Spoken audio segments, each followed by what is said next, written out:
Vai distanciar? Vai distanciar um pouco. Mas eu e o pagamento, eu faço uma coisa boa. Só quando a gente se beija. Só quando a gente se beija. Abreu?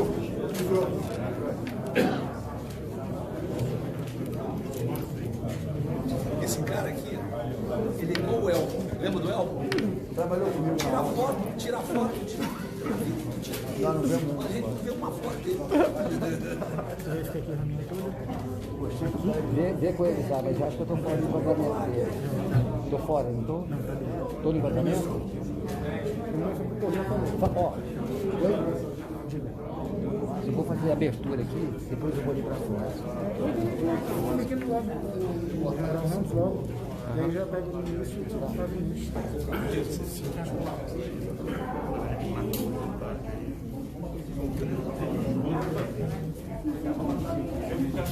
Vai, vou ficar de lado lá.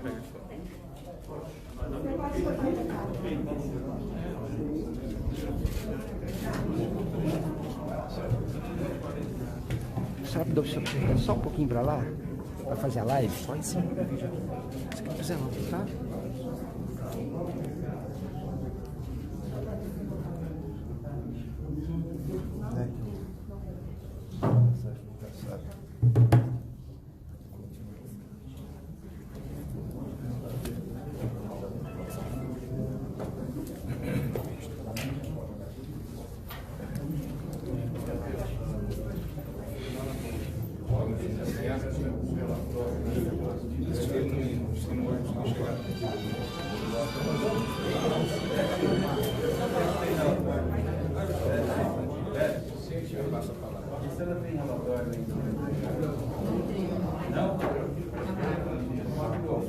Bom dia a todos. É um prazer receber aqui no Supremo Tribunal Federal, nesse salão nobre, o presidente da República, Jair Messias Bolsonaro, seus ministros que o acompanham, parlamentares e os senhores que representam aí o setor produtivo do Brasil. Então, dando as boas-vindas a todos. Teremos aqui a imprensa também acompanhando a nossa reunião, agradecendo a presença de todos. Então, passo a palavra ao presidente Bolsonaro. Bem, bom dia a todos. Prezado senhor ministro, presidente do Supremo Tribunal Federal, Dias Toffoli, muito obrigado pela acolhida, da forma carinhosa como o senhor nos recebeu aqui. Senhores empresários, que representam, juntamente com os que ficaram na presidência, em videoconferência, mais de 40% do PIB, que representa também mais de 30 milhões de empregos no Brasil. Senhores ministros, parlamentares, o objetivo da nossa vinda aqui. Nós sabemos do problema do vírus, que devemos ter todo o cuidado possível, para que nós não nos infectemos, bem como preservar vidas, em especial daqueles que estão no grupo de risco, os mais idosos, que têm comorbidades. Mas temos um problema que vem cada vez mais nos preocupando. E os empresários trouxeram agora, diretamente e pessoalmente, essas aflições. É a questão do desemprego, é a questão da economia não mais funcionar. E as consequências, o efeito colateral do combate ao vírus não pode ser mais danoso, né, do que a própria doença. Então, esses que estão aqui hoje, e nós nos convidamos, devidamente acertados, o senhor presidente Dias Toffoli, eles querem que o Supremo Tribunal Federal também ouça deles. Temos aqui os representantes do Marco Polo, que representa esse grupo, do que está acontecendo, que nós juntos, que não compete ao executivo isoladamente, ou ao legislativo ou ao judiciário. Todos nós estamos aqui embarcados, né, buscando o objetivo de resolver esse problema, porque economia também é vida. Não adianta ficarmos em casa e quando saímos de casa não temos que comprar em prateleiras, não ter a roda da economia ter parado. Todos nós seremos esmagados por isso daí. Assim sendo, o objetivo da nossa vida aqui, e eu abro a palavra ao senhor Marco Polo, representando esse grupo de empresários, para expor ao senhor ministro, presidente do Supremo Tribunal Federal, como é que está vivendo a atividade comercial no Brasil, bem como possíveis soluções, buscando sim, cada vez mais, nos unirmos para buscar solução para esse caso do vírus que obviamente atinge a todos nós. Obrigado. Presidente Toffoli, presidente Bolsonaro, ministros Paulo Guedes, Braga Neto, senador Flávio. Nós, presidente Toffoli, estivemos hoje com o presidente para tentar trazer uma fotografia daquilo que está acontecendo aí, naquilo que nós chamamos de mundo real. Primeiro, para lhe dar uma ideia, nós encaminhamos aí o documento, nós representamos aqui a coalizão indústria, com 13 setores: aço, automotivo, brinquedos, calçados, cimento, comércio exterior, construção civil, eletroeletrônico, farmacêutico, máquinas e equipamentos, plástico, químico e têxtil. Esses segmentos representam, presidente Toffoli, 45% do PIB da indústria, estamos falando em 546 bilhões de reais, 65% das exportações de manufaturados, 30 bilhões de empregos diretos e indiretos e 250 bilhões em pagamento de impostos.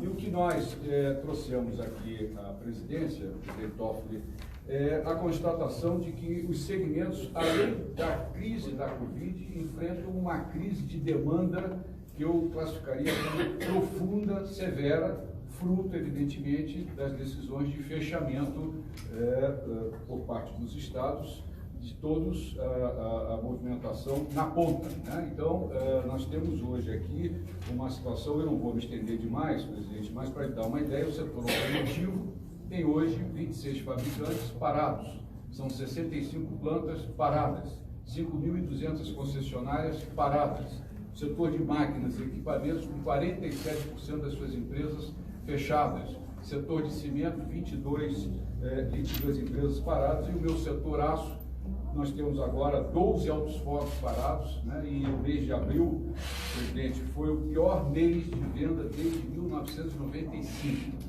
Então, hoje, esses segmentos operam com uma queda de vendas no mês de abril em relação ao março de 50%, estamos trabalhando com uma ociosidade de 60%. Então, essa fotografia, presidente, é uma fotografia que constata que existe aí a necessidade de que a gente comece a colocar roda para rodar, né? Quando normalmente a imprensa nos pergunta se não seria o caso esperarmos um pouco mais, 15, 20 dias, para poder atender às recomendações da Organização Mundial da Saúde, o que a gente procura dizer é que nós não paramos. As atividades essenciais, as atividades prioritárias não pararam. E não pararam os nossos colaboradores operando com total segurança e com total saúde, evidentemente que seguindo as regras e os protocolos. Então, a nossa percepção é de que essa flexibilização já poderia ter ocorrido, evidentemente, com todo o regramento necessário, de forma que a gente conseguisse voltar a ter atividade. A nossa grande preocupação é que a crise da Covid, a crise da demanda, ocasione uma crise social por conta da questão do desemprego, né? E essa é uma crise que a gente reputa também como extremamente importante, que precisa ser enfrentada. Então, eu acho que, em linhas gerais, presidente, seriam essas as informações. Eu estou à disposição para complementar qualquer outra informação. O Paulo Guedes vai falar para ele, por favor. Bom, o presidente sempre alertou para essa segunda onda. A primeira onda era justamente como é que nós vamos preservar as vidas, quando os protocolos foram seguidos. E a segunda onda era essa, que é o colapso na economia. Nós conseguimos, através de várias medidas, por orientação do presidente, preservar vidas, seguindo primeiro o protocolo da saúde, mas também preservar empregos. Enquanto lá fora, nós temos notícias que em 5 semanas os americanos desempregaram 26 milhões de pessoas no mercado formal, nós preservamos 5 milhões e 500 mil empregos através dos vários programas que lançamos. Lançamos também o programa de auxílio emergencial, que já passou de 60 milhões de pessoas atingidas, para justamente preservar os sinais vitais da economia brasileira. Como disse o Marco Polo, a economia ainda está pulsando e os sinais vitais estão preservados por causa dessas camadas de proteção que nós lançamos. Agora, qual é a duração desse efeito? Nós temos aí 2, 3 meses que podíamos estar protegendo a economia, protegendo a renda das pessoas, mas a informação que nós tivemos e que o presidente pediu, então, que os empresários viessem compartilhar com o Supremo, é exatamente que, embora nós tenhamos lançado aí 2, 3 meses de camadas de proteção, talvez os sinais vitais não consigam ser preservados tanto tempo. Talvez a indústria entre em colapso antes. Então, embora a gente tenha protegido e lançado todos os programas de crédito, isso, a verdade é que talvez não seja possível preservar os sinais vitais. E aí, em vez de nós sairmos como um urso que estava hibernando, que botou, na verdade, só atenuou o consumo de energia, preservando os sinais vitais, e quando sai da gruta, sai para caçar de novo, sai forte, talvez seja o caso de colapso total. Então, quando a indústria nos passou esse quadro, nós estamos sempre em contato com as indústrias, em contato com os serviços, sempre conversando com eles, e eles sempre disseram, olha, estamos conseguindo preservar os sinais vitais, estamos conseguindo preservar os sinais vitais, agora o sinal que eles passaram é o seguinte, olha, está difícil, a economia está começando a colapsar. E aí nós não queremos o risco de virar uma Venezuela, não queremos o risco de virar sequer a Argentina, que entrou em desorganização, inflação subindo, todo aquele pesadelo de volta. Então o presidente, na verdade, ao ouvir o relato do mundo empresarial, disse, olha, vamos compartilhar isso com o Supremo, vamos compartilhar com o juízo, porque afinal de contas, o combate é de todos nós brasileiros, principalmente os poderes, os principais poderes. Nesse contexto também conversávamos exatamente sobre a necessidade, e é a opinião da economia com o presidente, nós vamos pedir que vete o aumento de salários até dezembro do ano que vem. Porque no momento em que milhões de brasileiros estão sofrendo ameaça de desemprego, a economia pode se desintegrar. A contribuição do funcionalismo que nós pedimos é simplesmente não pedir aumentos por 1 ano e meio. É uma contribuição. Então nós liberamos 60 bilhões direto na veia para estados e municípios.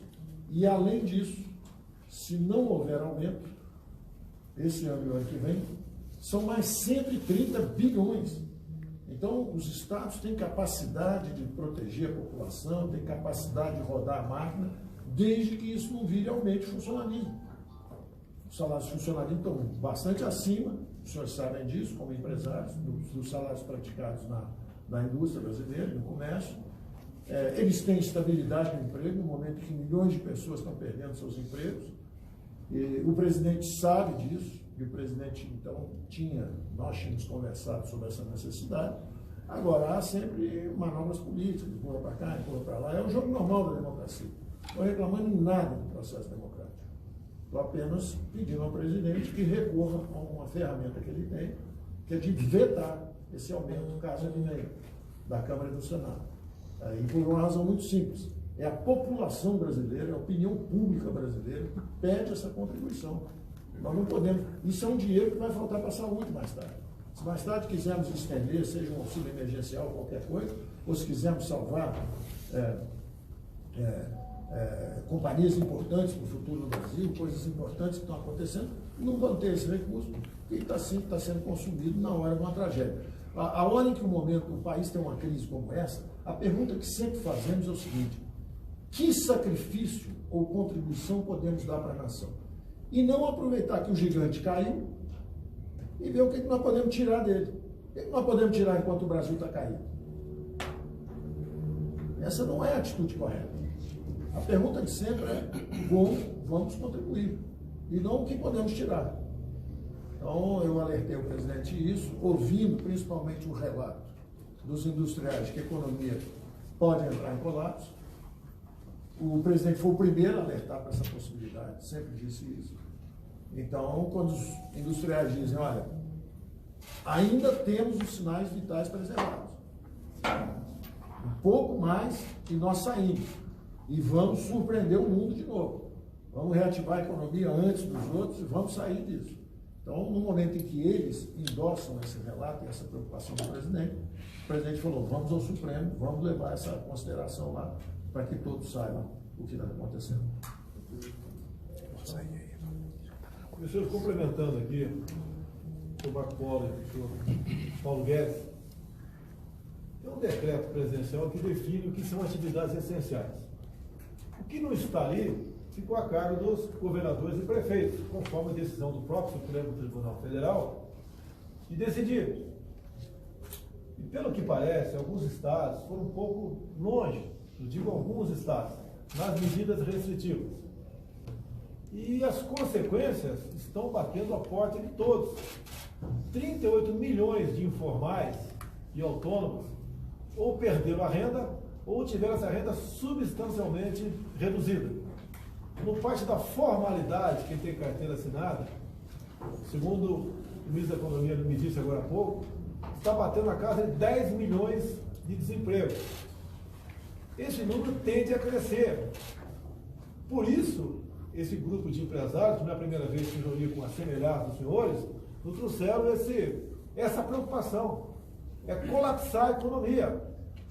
Quando o presidente Paulo Guedes, o ministro Paulo Guedes fala em Venezuela, não é regime venezuelano, é economia venezuelana. Perfeitamente. Apesar de ser um país rico, com petróleo e com ouro, o povo vive na miséria. Porque chegou um ponto, a economia lá, que fica muito difícil recuperar. Então nós temos que tomar a decisão. Nós, chefes do executivo, chefes de poderes, né? Nós temos que decidir. Muitas vezes sei que o senhor Dias Toffoli toma medidas aqui, que ele sabe de um lado ou de outro, ele vai sofrer crítica. E ele tem coragem de decidir. Assim é, da minha parte, tocante ao poder executivo. E assim também, em grande parte, o poder legislativo. Então a nossa união, a coragem que nós temos para enfrentar esse problema, é que pode evitar que o país mergulhe numa crise econômica que dificilmente poderá sair dela. Até digo, senhor presidente Dias Toffoli, acabei de assinar na presença dos senhores empresários, agora há pouco, lá na presidência, né, um acréscimo no decreto de atividades essenciais, que é o da construção civil. Outros decretos eu assinarei nas próximas horas, com toda a certeza. Então, o clamor que os empresários trazem aqui para a Vossa Excelência, que obviamente tem um valor simbólico também, junto a todos no Brasil, é que nós devemos nos preocupar com vidas, sim, mas também com empregos. Porque economia é vida. Um país onde a economia não anda, a expectativa de vida vai lá para baixo. O IDH também. E nós queremos fazer com que o Brasil ocupe o lugar de estar que ele merece no mundo. E devemos tomar todos nós decisões, sejam criticadas ou não, mas bem intencionadas, calcadas na lei, na nossa Constituição, respeitando a democracia, respeitando a liberdade, porque nós temos um bem muito maior até que a própria vida, se me permite falar isso, é a nossa liberdade. Nós não podemos perder a liberdade no Brasil. Não podemos ver, mais cedo ou mais tarde, a continuar como está caminhando a questão econômica, assistir os saques, assistir manifestações populares, que nós já vimos no passado, em situações que não eram sequer próximas a essa. Essa nós entendemos todos que as medidas tomadas pela equipe econômica do Paulo Guedes, de socorro a empresas, do auxílio emergencial de R$600, entre outras, é que está mantendo a população numa situação ainda de equilíbrio, de razão acima da emoção. Então, senhor ministro, me permite, senhor presidente Dias Toffoli, a razão da vinda dos empresários aqui, que eu sugeri a eles, é exatamente isso. Todos nós, com o mesmo propósito, com o mesmo ideal. É o Brasil realmente voltar à normalidade. Preocupados com a vida, sim. Nunca não nos preocupamos disso, mas a questão do emprego, da economia, isso também é vida. Então, esse, senhor ministro, me permite, e eu agradeço muito a acolhida que o senhor nos deu para esse momento aqui dentro do Supremo Tribunal Federal. Presidente Dias Toffoli, o presidente Bolsonaro nos pediu que transmitisse ao senhor. O Marco Polo fez um relato bastante eloquente, mas é assim, vou plagiar o ministro Paulo Guedes. Os sinais vitais, a indústria está rodando a 40 do 100 possível do sinal vital. O ambiente econômico produziu o socorro às pessoas, às empresas, na medida que for possível. Agora, quando terminar o socorro às pessoas, as empresas vão estar fragilizadas e então os 30 milhões de empregos que o nosso grupo à volta da mesa e os que não estão aqui, a gente não sabe o que fazer, porque terminará o período onde o Estado está ajudando a socorrê-los e eles voltam para a nossa folha. Só que eu não tenho produção, não tenho venda e a coisa está rolando. E o principal subproduto disso é que Marco Polo relatou bastante ao presidente, e ele pediu que a gente compartilhasse com o senhor, e eu já concluo, é que vão sobrar empresas fragilizadas, porque não estava rodando a 40, o coração vai ficando fraco, e a gente não sabe se dá conta de voltar sem de novo na recuperação. E aí o mundo inteiro já está operacional, até... não quero mencionar nenhum aqui, mas até os asiáticos que não estiveram operacionais nas suas fábricas por algum tempo, não falta navio, não falta container e, acima de tudo, não faltará pedido. Então, o que a gente não queria era, por conta de ter estado junto no combate da pandemia, o meu coração está batendo a 40, eu não consigo retomar, os funcionários caem tudo de novo na nossa folha. Aí eu tenho um inimigo lá fora, que é meu adversário comercial, prontinho para suprir o mercado interno. E então haverá a morte de CNPJ. É isso, muito obrigado. Tem mais? Bom, eu agradeço... eu sou do setor de brinquedos, desculpa a ousadia. Eu agradeço ouvir essas impressões que são extremamente importantes. Eu gostaria de registrar, se nós formos olhar o dia 11 de março, que foi quando a OMS declarou a pandemia mundial, e a semana que vem completaremos 2 meses, o país ele conseguiu conduzir muito bem essa situação. Apesar daquilo que aparece na imprensa, uma coisa aqui, uma coisa ali, a verdade é que as instituições funcionaram, os ministérios funcionaram, o SUS funcionou, as medidas que o governo adotou e o Congresso Nacional aprovou, ou adequou, ou melhorou, ou de alguma forma também sancionou, foram medidas extremamente importantes para que o país não entrasse nessa situação de uma calamidade pública que viesse a uma desorganização estrutural da sociedade. Então, em primeiro lugar, nós temos que olhar o positivo. E esse positivo, eu penso que funcionou e está funcionando. O que os senhores trazem aqui, com devida razão, é a necessidade de nós termos um planejamento. Isso eu até já disse publicamente em algumas entrevistas, já conversei com o presidente, com vários dos seus ministros, que é exatamente um planejamento que seja organizado na retomada da volta da economia e do crescimento. E isso é fundamental. Então, essa coordenação, presidente, que eu penso que o Poder Executivo, o Presidente da República, junto com seus ministros, chamando os outros poderes, chamando os estados também, os representantes dos municípios, eu penso que é fundamental isso, talvez um comitê aí de crise envolvendo a federação, envolvendo os poderes, para exatamente, junto com o empresariado, junto com os trabalhadores, pensar essa necessidade que temos de traduzir em realidade esse anseio, que é o anseio de trabalhar, de produzir, manter empregos, manter uma sociedade estruturada em funcionamento. O Brasil é uma das sociedades mais complexas do mundo. O Brasil, ao longo da sua história, os brasileiros construíram um parque industrial que é raro no mundo. Raríssimo. São poucos, não chegam a 14 países que têm, não é isso, Paulo Guedes? O parque industrial que nós temos. Produzimos do brinquedo ao aço. Nós produzimos do parafuso ao foguete, ao avião. Então, nós temos um parque industrial que é um patrimônio da história da construção da sociedade brasileira.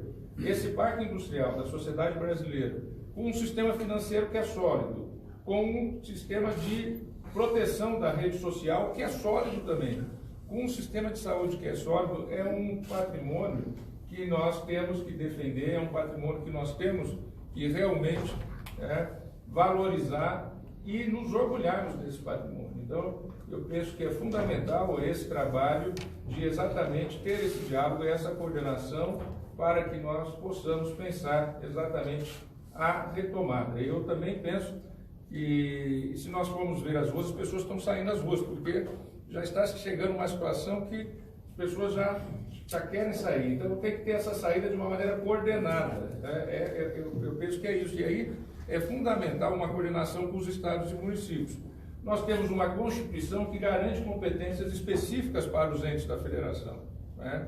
E foi isso que o Supremo tem decidido, mas sempre respeitando as competências da União, as competências nacionais de orientação quanto às atividades essenciais, quanto às atividades de transporte, quanto às atividades de produção. Então, eu penso que essa coordenação, presidente, é fundamental para esse tipo de planejamento, para esse momento tão difícil que o mundo todo passa, que o Brasil passa, que já passou 2 meses, parece pouco tempo, mas já são 2 meses que nós estamos e realmente temos que pensar esse momento. Presidente, quebrando o protocolo de parlamentação depois da sua fala, eu só acrescentaria um pequeno detalhe, presidente Toffoli, que é o sentido de urgência. Eu diria que a configuração, se a gente puder fazer uma configuração, é que a indústria está na UTI, né? E ela precisa sair da UTI, porque se não sair da UTI, as consequências serão gravíssimas, né? Nós temos protocolos de segurança e de saúde desenvolvido com o Ministério da Economia prontos, né? Os instrumentos todos para que haja flexibilização estão prontos. Então, era só deixar essa colocação final para o senhor, de urgência, da necessidade de sair da UTI, e os instrumentos nós temos. E, de novo, eu reafirmo, todos os segmentos que operaram com segurança. Siderurgia operou, todos os setores. Aqueles que pararam por falta de demanda, em função das determinações regionais que foram tomadas. Era isso, de comércio. Obrigado, presidente. Obrigado, excelente. Os empresários aqui, os nossos empresários, temos 8 aqui, mas querem mostrar aqui? A economia não pode parar, porque a economia também é vida. Recebi mais uma vez um grupo de empresários aqui na Presidência da República. Esse grupo é responsável por 45% do PIB nacional e responsável por 30 milhões de empregos. A indústria, a atividade comercial está na UTI. Não há mais espaço para postergar. O sentimento deles, ou melhor, o posicionamento deles é que a abertura gradual e responsável tem que começar o mais rápido possível. Caso contrário, podemos atingir situação de países que nós já conhecemos, que fica impossível a gente voltar a ser o que nós éramos em janeiro do corrente ano. Então, com esse objetivo, apelando à sensibilidade de todos, que a responsabilidade é de todos, é do Executivo, Legislativo, Judiciário, governadores, prefeitos, empresários, e buscar solução para isso. Então, eles vieram aqui mostrar ao senhor presidente Dias Toffoli, presente aqui nesse evento, o que realmente está passando a atividade econômica do Brasil. Aquela história, então, de que a economia deixa para lá, primeiro vida, não é verdade. Sempre disse que as duas atividades tinham que ser tratadas com responsabilidade. Então, ninguém melhor do que o senhor Marcos Polo, aqui no momento, representando esses empresários, que fale um pouco com vocês, e depois o Paulo Guedes, para que todo o povo brasileiro entenda, né? Se bem que grande parte já está entendendo o que está acontecendo e para onde nós não queremos ir. O veto, presidente, o senhor vai vetar o reajuste do funcionalismo? Marcos Polo aqui, Marcos Polo com a palavra aqui. Bom, o que nós viemos trazer ao presidente Bolsonaro e depois aqui ao presidente Toffoli é o fato de que nós da indústria, além do enfrentamento da Covid-19, nós estamos enfrentando uma severa, profunda crise de demanda ocasionada pelas decisões que foram tomadas, necessárias, num primeiro momento, importante, de fechamento da ponta, vamos dizer assim, do comércio, enfim, das atividades. Trouxemos uma fotografia que mostra que no mês de abril nós tivemos uma queda de vendas de 50% em relação ao mês de março e a indústria, de uma maneira geral, está operando com 60% de ociosidade. Para não me alongar demais, apenas 3 setores aqui: automotivo, com 26 fábricas paradas, são 65 plantas paradas, 5.200 concessionários distribuídos ao longo do país fechados, setor de máquinas e equipamentos com 47 empresas fechadas, cimento com 22 fábricas, o meu setor especificamente siderurgia, com 12 altos fornos paralisados, aciarias, laminação, e tendo no mês de abril o pior mês de venda desde 1995. Então, se eu pudesse resumir e fazer uma caracterização, a indústria está na UTI. Né? Na UTI precisa sair, e para sair precisa que ocorram as flexibilizações de maneira que a roda volte a rodar. Toda vez que individualmente eu sou perguntado, bom, mas a siderurgia, a indústria não poderia esperar mais 15 dias para atender o que seria o regramento da Organização Mundial da Saúde, eu informo que a siderurgia não parou, como várias outras atividades não pararam no país, atividades prioritárias, essenciais, e não pararam com total segurança dos colaboradores, através de protocolos rígidos de segurança e de saúde. Então, a nossa percepção é que esses protocolos que o Ministério da Economia já tem pronto, porque compilou, consultou todos os segmentos, esses protocolos podem ser utilizados em outras atividades, de maneira que a gente consiga o quanto antes a flexibilização. Eu acho que era isso. Obrigado.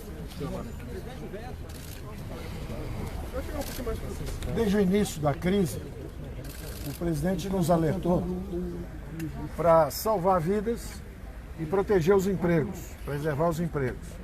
Nós lançamos a camada de proteção para os informais, para os mais frágeis, para os mais idosos.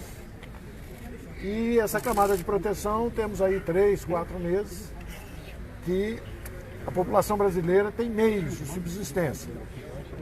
Só que a informação que os empresários nos trazem, e nós mantemos contato com eles regulares, é de que, embora preservados os sinais de vida da indústria brasileira e do comércio brasileiro, estamos indo para a UTI, do ponto de vista de organização e engrenagem produtiva, engrenagem econômica. Então, na hora que eles nos comunicaram isso, o presidente imediatamente disse, olha, esse é um trabalho que nós temos que fazer juntos, vamos compartilhar essa informação com o Supremo, para que todos vejam que, embora nós tenhamos preservado os mais frágeis e os sinais de vida, de funcionamento da economia brasileira, como disse o Marco Polo, as aciarias ainda estão funcionando, está tudo funcionando, a 40% de capacidade. Não faltou comida para os brasileiros, não faltaram os recursos de apoio dos programas que nós lançamos, está tudo ainda organizado. Só que eles estão dizendo o seguinte, há perigo de começar a desorganização. Então, embora nós estejamos protegidos, a população e todos tenham os recursos, o que adianta se daqui a 30 dias apaga a luz, desliga a comida, para a produção nacional? Então, o alerta que eles deram é muito importante, que é o seguinte, olha, embora haja proteção, o povo ainda tenha o dinheiro na mão, daqui a 30 dias pode ser que comecem a faltar nas prateleiras, pode começar a faltar e desorganizar a produção brasileira. E aí você entrar em um sistema de não só de colapso econômico, mas de desorganização social. Então o alerta é muito importante e eu aproveitei justamente para renovar que num momento como esse, em que a população brasileira está correndo risco, perde emprego, alguns inclusive perdendo a vida, eu renovo o meu pedido de contribuição no funcionalismo público. São 2 anos sem aumento, só isso que nós pedimos.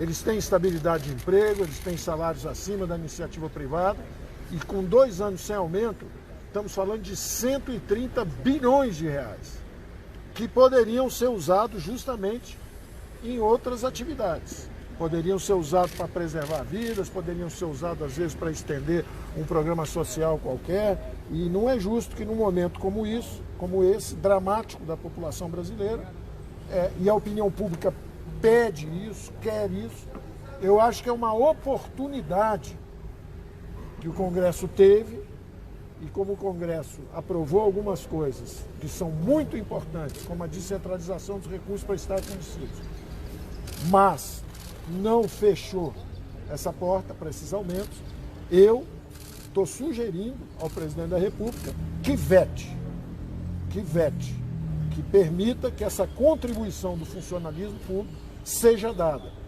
para o bem de todos nós e para o bem deles, perante também a opinião pública brasileira. Obrigado. Vai vetar, presidente? Vai vetar, presidente? Vou responder uma pergunta de vocês aqui. Aproximadamente 10 milhões de empregos formais deixaram de existir. Entre os 38 milhões de informais e autônomos, segundo a OIT, esse pessoal perdeu 80% do seu poder aquisitivo. Alguns perderam 50%, obviamente, outros zeraram. E estão sobrevivendo basicamente em cima do auxílio emergencial que acaba daqui a 2 meses. Aí volta para o servidor público, que tem estabilidade e tem um salário.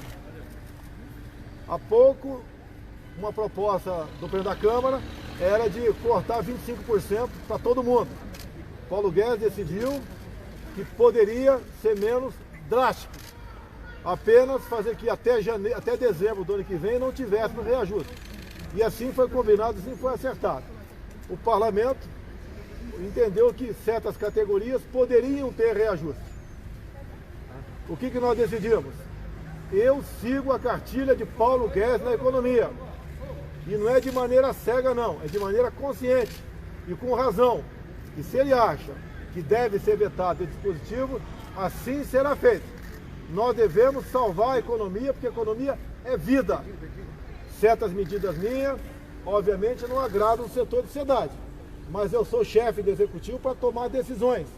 E as decisões eu tomo juntamente ouvindo os meus ministros. E nessa área, o Paulo Guedes é o senhor da razão. Nós, se essa for a orientação dele, vetaremos esse dispositivo. Muito obrigado. Olha só, vamos lá. Olha só, tem um decreto presidencial que definiu que são atividades essenciais, aquelas não podem parar. Certo? Eu acabei de assinar um decreto assim, colocando nesse rol de atividades essenciais a construção civil. Outras virão nas próximas horas do próximo dia. Porque o que não está no decreto, ficou decidido que, segundo o Supremo Tribunal Federal, que estados e municípios diriam se poderiam ou não funcionar essas categorias.